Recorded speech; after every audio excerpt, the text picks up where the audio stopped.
नमस्कार दोस्तों। इन 7 जगहों पर बिना बुलाए जरूर जाना चाहिए। आचार्य चाणक्य के अनुसार जीवन में कुछ ऐसे स्थान होते हैं जहां जाने के लिए निमंत्रण की आवश्यकता नहीं होती।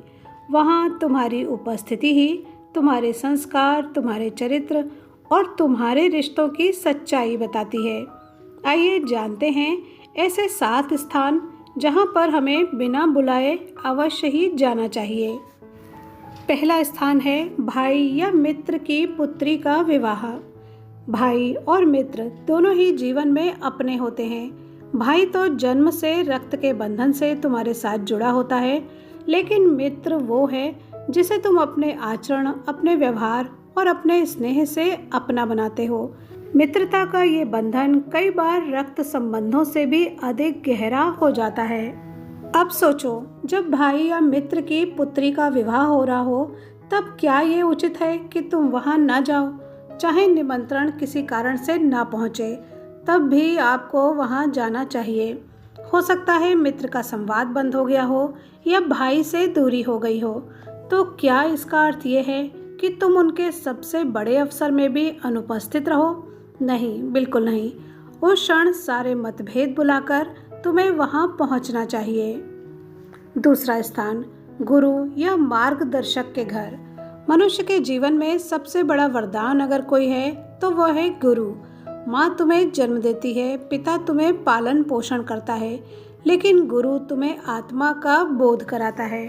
गुरु ही वो है जो तुम्हें अंधकार से प्रकाश की ओर ले जाता है। गुरु का घर वो स्थान है जहाँ तुम बिना बुलाए भी जा सकते हो। वहाँ पहुँचना तुम्हारा कर्तव्य है, क्योंकि गुरु के घर का द्वार हमेशा शिष्य के लिए खुला होता है। गुरु का घर केवल 4 दीवारों का मकान नहीं है, वो ज्ञान का मंदिर है। समय समय पर उनसे मिलना, उनका आशीर्वाद लेना और उनका हाल पूछना आपके संस्कारों की पहचान है। तीसरी जगह, सत्संग घर, जहाँ प्रभु का गुणगान हो रहा हो। आचार्य चाणक्य बोलते हैं कि हे चंद्रगुप्त, जीवन में एक ऐसा स्थान है जहाँ कदम रखना कभी व्यर्थ नहीं जाता, और वो है सत्संग का घर, जहाँ प्रभु का भजन हो रहा हो, शास्त्रों का पाठ हो रहा हो, संत महात्माओं का संग हो रहा हो। वहाँ बिना बुलाए अवश्य जाना चाहिए। वो स्थान तुम्हारे मन, आत्मा और पूरे जीवन को नई दिशा देता है। सत्संग का अर्थ है सत्य का संग। जब तुम प्रभु के नाम, उनके भजन और उनकी कथाओं के बीच बैठते हो तो तुम्हारे भीतर की मलिनता स्वयं धुलने लगती है। दुनिया आपको धन दे सकती है, लेकिन मन की शांति अक्सर ऐसे ही स्थानों पर मिलती है। कभी कभी सत्संग की एक पंक्ति जीवन की दिशा बदल देती है। चौथा स्थान है माता पिता का घर। माता पिता के चरणों में स्वर्ग बसता है। वे तुम्हारे प्रथम गुरु हैं। उन्होंने तुम्हें जीवन दिया, संस्कार दिए, शिक्षा दी और कठिनाइयों से बचाया।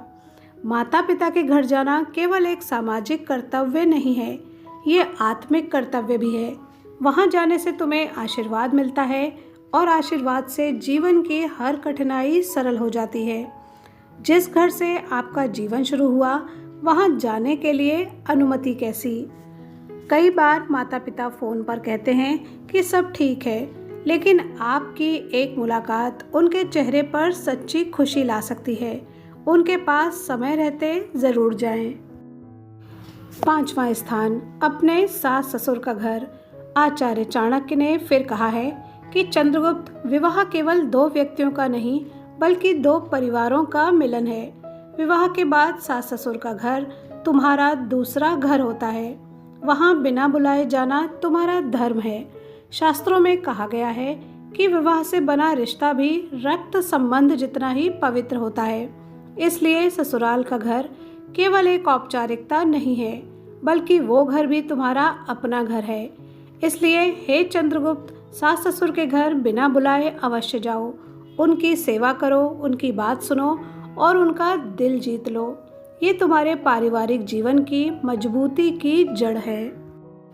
बढ़ते हैं छठे स्थान की तरफ, आपके अपने नाना का घर। आचार्य ने कहा है कि चंद्रगुप्त, ननिहाल एक ऐसा स्थान है जहां तुम्हें सदा स्नेह और अपनापन मिलता है। नाना का घर तुम्हारे लिए विशेष है क्योंकि वहाँ तुम्हें बचपन से ही अतिरिक्त प्रेम और आशीर्वाद मिला है। शास्त्रों में कहा गया है कि ननिहाल का आशीर्वाद जीवन में सौभाग्य लाता है। वहाँ जाने से तुम्हारा पारिवारिक बंधन मजबूत होता है। वहाँ मिलने वाला स्नेह तुम्हारे जीवन को सरल बनाता है। 7वां स्थान, अपनों की मृत्यु पर। चाणक्य ने गहरी सांस ली और कहा कि हे चंद्रगुप्त, जीवन का सबसे बड़ा सत्य है मृत्यु। जब तुम्हारे किसी अपने की मृत्यु हो तब वहाँ बिना बुलाए अवश्य ही जाना चाहिए। ये तुम्हारा नैतिक और सामाजिक कर्तव्य है। हे चंद्रगुप्त, जब तुम किसी शोकाकुल परिवार के घर बिना बुलाए जाते हो तो तुम्हारी उपस्थिति उन्हें सहारा देती है। दुख की घड़ी में शब्दों की नहीं, उपस्थिति की आवश्यकता होती है। ये समाज का धर्म है कि मृत्यु के समय सब एकत्र होकर परिवार को शक्ति दें। अपनों की मृत्यु पर जाना केवल संवेदना व्यक्त करना नहीं है, बल्कि ये भी स्वीकार करना है कि मनुष्य जीवन क्षणभंगुर है। वीडियो पर यहाँ तक बने रहने के लिए धन्यवाद।